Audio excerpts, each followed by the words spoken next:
माझं जे शिवराज प्रतिष्ठान आहे या माध्यमातून मी या घटनेचा निषेध व्यक्त करतो।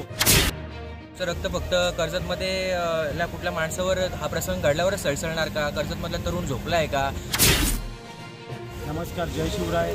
आपल्या उरणमधील आणि पनवेलमधील या दोन मोठ्या दुःखदायक घटना घडल्या आहेत। यशस्वी शिंदे आणि अक्षता म्हात्रे। मनामध्ये माझ्या अशी खंत वाटते की आपल्या कर्जत शहरामधून जे पत्रकार बंधू किंवा इतर संघटना किंवा इतर नागरिक म्हणजे जो आक्रोश असतो कर्जत शहरामधून प्रत्येकाच्या सुखादुःखामध्ये कर्जत शहरातून जे सहभागी असतात, तर तेवढा आक्रोश आपल्या कर्जतमधून दिसण्यात आला नाही। काही प्रकारे एखादा बॅनर नाही दिसला किंवा कुठल्याही प्रकारे अशी आक्षेप नोंदवला नाही व कुणाची संतप्त प्रतिक्रियाही मला जाणवली नाही।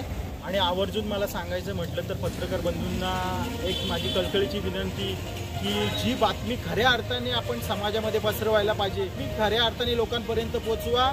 जसं उरणमध्ये यशस्वी शिंदे आणि ठाण्यामध्ये अक्षता म्हात्रे हिच्याबद्दल जो प्रकार घडला आहे त्याबद्दल मी आता गेले ते आरोपी अटकसुद्धा झाले आणि आरोपींना अटक झाल्यानंतर आपलं जे सरकार आहे ते त्यांना शिक्षा देण्यासाठी योग्य ती त्यांना शिक्षा देईल याची मला जाणीवच आहे। पण आज हे सगळं कृत्य झाल्यानंतर पण मी 5-6 दिवस उलटून गेले तरी पण मी बघतोय तर कर्जतमधील कुठल्याही नागरिकाचं किंवा कोणाचंही त्याच्यावरती कुठलीच प्रतिक्रिया नाही किंवा तुमच्यामध्ये कुठलाही प्रॉब्लेम होऊ दे किंवा तुम्हाला कुठलीही समस्या येऊ दे, बाजारपेठेतले लोक असो किंवा व्यावसायिक वर्ग असो, तुम्ही सगळे एकतेने उभे राहतात व तिथे भांडायला येतात किंवा कुठल्याही जातीपातीचा प्रश्न असू दे किंवा कोणताही प्रश्न असू दे, तुम्ही सगळे एकमुठाने येतात आणि रस्त्यावरती उतरतात। मग माझं कर्जतकरांना आणि कर्जतमधल्या सगळ्या तरुणांना हे एकच म्हणणं आहे की तुम्ही एकत्र सगळे का उतरले नाही? तुम्ही त्या यशस्वी शिंदे ताई आणि अक्षता म्हात्रे ताई हिच्या मारेकरांना फाशी देण्याची शिक्षेसाठी का मागणी केली नाही? तुम्ही का रस्त्यावर उतरून ह्या गोष्टी बोलले नाही? आणि मला तरी वैयक्तिक असं वाटतंय की मी 5-6 दिवस वाट बघून मी शांत बसलो पण याच्यावरती कोणतीच प्रतिक्रिया दिली नाही किंवा राजकारणाची कुठली गोष्ट असू दे ते त्याच्यावरती 4 वेळा चर्चा करतील की तुम्ही कधी जागे होणार, जेव्हा तुमच्या घरात किंवा तुमच्या कोणावरती हा प्रसंग येणार,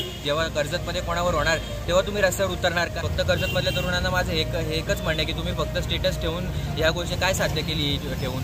तुम्हाला माझ्या तरी म्हणण्यानुसार तुम्हाला कर्जतमध्ये रस्त्यावर उतरून किंवा या गोष्टीचा जाहीर निषेध करायला पाहिजे होता। जसं प्रत्येक ठिकाणी झालं तसं आपल्या इथे नाही झालं, या गोष्टीची मला हातोनात खंत आहे। सर्वांना प्रथम जय शिवराय, जय भीम।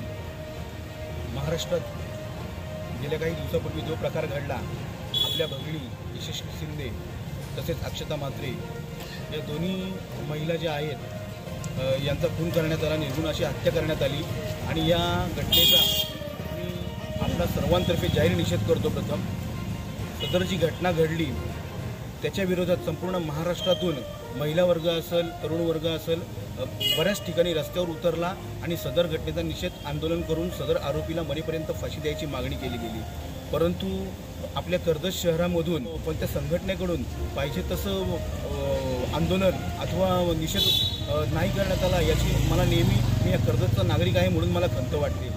अशी गोष्ट घडल्यावर आपण सर्वांनी एकत्र यायला पाहिजे आणि अशा घटनेच्या विरोधात नेहमी आपण आंदोलन केलं पाहिजे, निषेध केला पाहिजे। अशा लोकांची आपण नेहमी कठोर शिक्षा होईल याच्यासाठी मागणी केली पाहिजे आणि त्याच्यासाठी आपण सर्वांनी एक मूड बनून राहिलं पाहिजे, जेणेकरून आपल्या भगिनी जी आज संविधानाच्या माध्यमातून हक्काने अधिकार घेऊन जर आपल्या महिला वर्ग, मुली शाळेत शिकतात, तसेच महिला वर्ग बराच कामाला जातो, रात्री अपरात्री घरी येतात, त्या कोणाच्या जीवावर जातात का? इथं आम्हाला या महाराष्ट्रात आमचे भाऊ आहेत का जो आमच्यावर जर कोणी नजर उडून बघितली, त्यांचा एक डोळा असेल तर आमच्यासाठी हजारो हात आमच्यासाठी उभे राहतील, अशा आपल्या भगिनी आहेत आणि अशा भगिनींचं रक्षण करण्यासाठी आपण सर्वांनी नेहमी एकत्र यायला पाहिजे।